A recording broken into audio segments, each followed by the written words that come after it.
नई दिल्ली में जैव ऊर्जा पर अंतर्राष्ट्रीय सम्मेलन का आयोजन किया गया। सम्मेलन में गैर जीवाश्म ईंधन सहित संबंधित मुद्दों पर चर्चा की गई। वहीं वैकल्पिक ईंधन को बढ़ाने पर मंथन किया गया। वैकल्पिक ईंधन को आगे बढ़ाने के उद्देश्य से सोमवार को नई दिल्ली में जैव ऊर्जा पर अंतर्राष्ट्रीय सम्मेलन आयोजित किया गया। भारत अपने ऊर्जा क्षेत्र में क्रांति लाने के लिए महत्वाकांक्षी मार्ग पर है, जिसका लक्ष्य 2030 तक अपनी स्थापित बिजली क्षमता का 50% गैर जीवाश्म ईंधन स्रोतों से प्राप्त करना और 2070 तक शुद्ध शून्य उत्सर्जन प्राप्त करना है।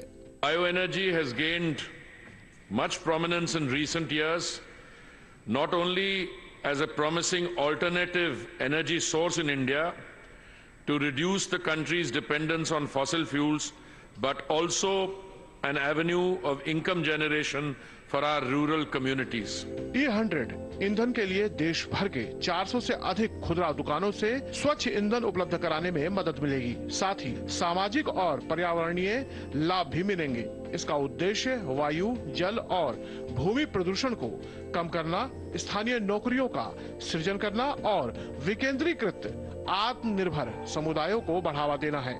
निजी क्षेत्र में ये उद्योगों को डीकार्बनाइज करने और ऊर्जा आयात बिलों में कटौती, अपशिष्ट प्रबंधन लागत को कम करने और उर्वरक सब्सिडी पर बचत करने का मार्ग प्रदान करता है। चावल, गेहूं और चीनी जैसे कृषि उत्पादों का अग्रणी उत्पादक होने के नाते भारत में बायोमास की एक महत्वपूर्ण मात्रा उत्पन्न होती है।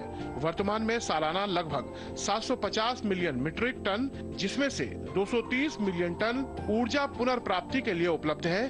अंतर्राष्ट्रीय ऊर्जा एजेंसी का अनुमान है कि 2040 तक भारत की ऊर्जा मांग का 15% बायो एनर्जी से पूरा हो सकता है। Every year we have import of fossil fuel up to 22 lakh crores.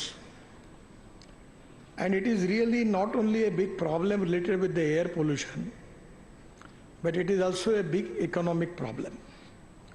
So now, by starting this, the day will come that we will reduce our imports.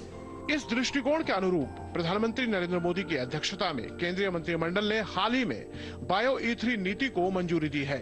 इस नीति का उद्देश्य नेट जीरो, कार्बन अर्थव्यवस्था और मिशन लाइफ जैसे राष्ट्रीय पहलों के साथ उच्च प्रदर्शन वाले बायो मैन्युफैक्चरिंग को बढ़ावा देना है।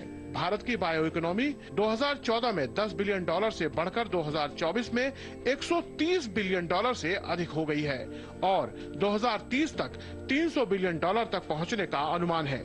इन कदमों से बायो एनर्जी भारत के ऊर्जा भविष्य की आधारशिला बन गई है।